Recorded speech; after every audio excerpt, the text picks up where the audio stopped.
안녕하세요. 잘 사고 잘 파는 부동산 이야기의 안쌤입니다. 오늘은 빌딩 투자로 건물주인 줄 알았는데 호갱이라는 내용으로 말씀을 드리도록 하겠습니다. 자, 건물의 가격이 있나요? 보통 우리가 말하는 꼬마 빌딩이나 상가주택이나 똑같은 게 하나도 없죠. 땅의 모양도 다르고 사람 다니는 동선도 다르고, 그래서 빌딩은 공산품처럼 가격이 따로 존재하지 않고 거기에 알맞는 가치로 평가를 하게 됩니다. 자, 그럼 건물 가치는 어떻게 하나요? 금융권 고객들과 자산가들을 많이 만나다 보니까 건물의 가치 평가를 요청받을 일들이 엄청나게 많이 있었어요. 그럼 건물 가치는 어떻게 판단을 하는 건가요? 어, 차라리 보시면 저 건물을 50억 원에 살려고 하는데 괜찮은지 물어보면 어떻게 해야 될까요? 새우깡은 가격이 정해져 있잖아요. 아파트도 똑같은 평형대 비슷한 사례들이 많아서 뭐 가치 평가하는데 뭐 문제되는 건 없는 것 같아요. 가격이라는 게 사실 존재하죠. 근데 건물은 어떻게 가치를 평가해야 될까요? 우선 대지가 100평, 연면적이 200평, 4층까지 되어 있고 월 임대료는 1,000만 원 정도가 나오고 있습니다. 우선 이 건물이 어느 지역에 있는 건물인지를 봐야 돼요. 강남구에 있는 건물이다. 그러면 눈을 감고 매입하면 되죠. 평당 가격이 5천만 원이잖아요.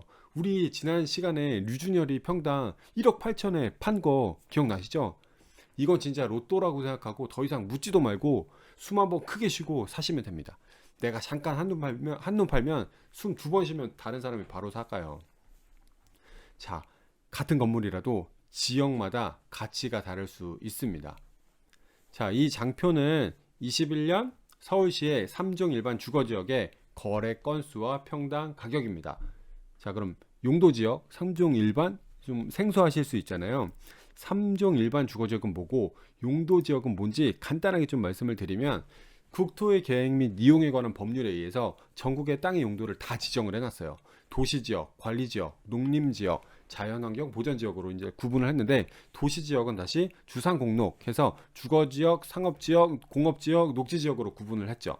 서울 같은 경우에 보통 번화가는 상업지역이에요. 그리고 이면은 주거지역이에요. 주거지역이에요. 주거지역은 보통 사람들이 주거 목적으로 사는 곳이고, 이 주거지역을 다시 1종, 2종, 3종으로 구분을 시켜놨습니다. 이 부분은 따로 빼서 나중에 자세하게 좀 말씀을 드릴게요. 다시 돌아가서 표시한 강남구의 경우에는 평당 1억 4천만 원의 거래가 되었습니다.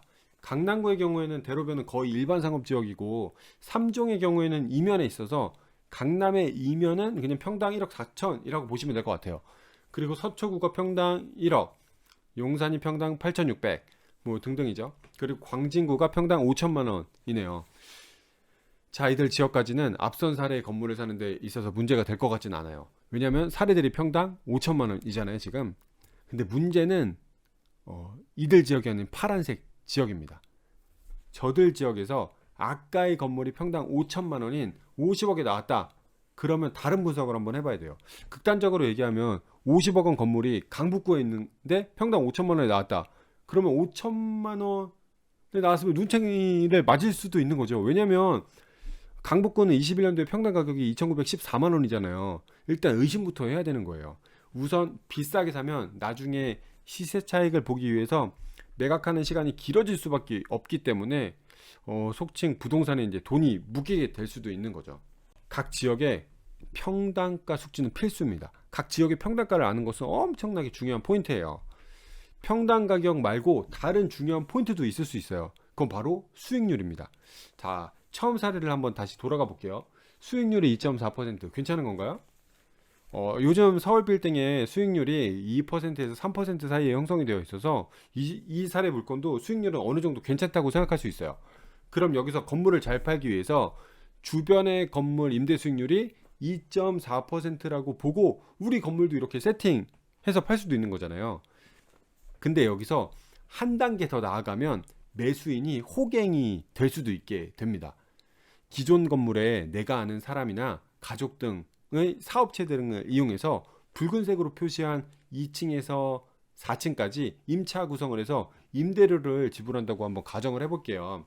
보통 이거를 이제 리스백이라고 하는데, 주택에서도 소유자가 팔고 전세 세입자로 들어와서 다시 계약을 하는 것들 있잖아요. 그런 거라고 생각하시면 될 것 같아요. 자, 이제 여기서 더 나아가서 기존 주변 시세보다 조금 더 높게 임차인 임대료를 세팅할 수 있죠. 2층에서 4층을 기존보다 100만 원씩 높게 세팅을 해서 월 임대료가 1000만 원에서 1300만 원으로 높인 다음에 52억 원으로 매각을 하더라도 수익률이 3%가 되니까 주변 2.4%보다 좋게 되잖아요. 근데 왜 임대료를 어떻게 높여도 되냐? 왜냐면 내가 아는 지인이나 가족들이니까 가능할 수 있잖아요. 자, 그러면 상대적으로 매력적인 건물이 되어서 잘 팔릴 수도 있게 되는 겁니다. 매도인이 2층에서 4층을 쓰는 임차인으로 들어가면서 2년간 리스백하는 조건으로 한다면 괜찮은 조건이라고 생각할 수도 있어요. 한번 계산 한번 해보면 2년간 매도인이 부담하는 임차료는 월 300만 원, 2년이면 7,200만 원을 부담을 하잖아요.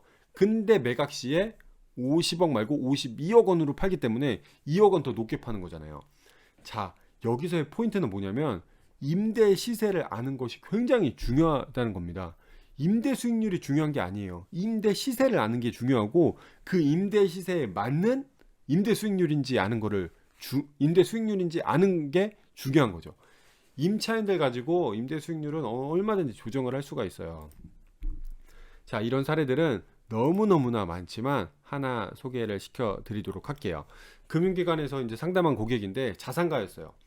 이 고객 건물이 2012년도에 이 고객이 이제 100억 원에 매입을 하셨죠. 근데 2017년도에 저랑 이제 상담을 하면서 매각을 하고 싶어 하시는 거예요. 그래서 이제 적정가를 이제 말씀을 드렸죠. 5년이 지났으니까 올랐겠지 하는 기대감으로 이제 고객님께서는 의뢰를 하셨던 것 같아요. 하지만 매매 사례와 수익률로 가치를 평가하다 보니까 80억 원이 나왔어요. 그래서 말씀을 드렸죠. 너무 비싸게 샀다, 처음에. 그랬더니 이제 또 말씀해 주시더라고요. 사실은 살 때 매도인이 본인들이 3층, 4층 리스백하는 조건으로 계약을 했다. 근데 2년 뒤에 나가서 새로운 임차인들을 구해 보니까 임대료가 1000만 원이 빠졌다. 그 매수인 고객분은 임대의 시세를 정확하게 파악하지 못했고 그리고 사신 거죠. 반대로 이제 매도인 입장에서는 월 1000만 원이면 2년이면은 2억 4천이잖아요. 근데 적정한 시세보다 20억 원을 높게 팔게 된 거니까 많은 차익을 거두게 된 거죠. 자, 결국 이 물건은 2021년도에 한 100억 원 좀 넘게 거래가 됐어요.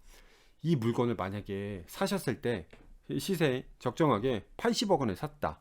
10년이 지나서 100억에 팔았다. 그러면 20억 원의 시세 차익이 있는 거잖아요.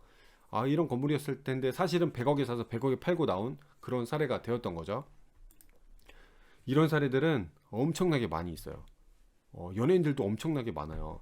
잘 산 케이스들도 있는데 눈탱이 맞고 1년 만에 판 케이스들도 엄청 많아요. 일반인들은 사실 잘 몰라요.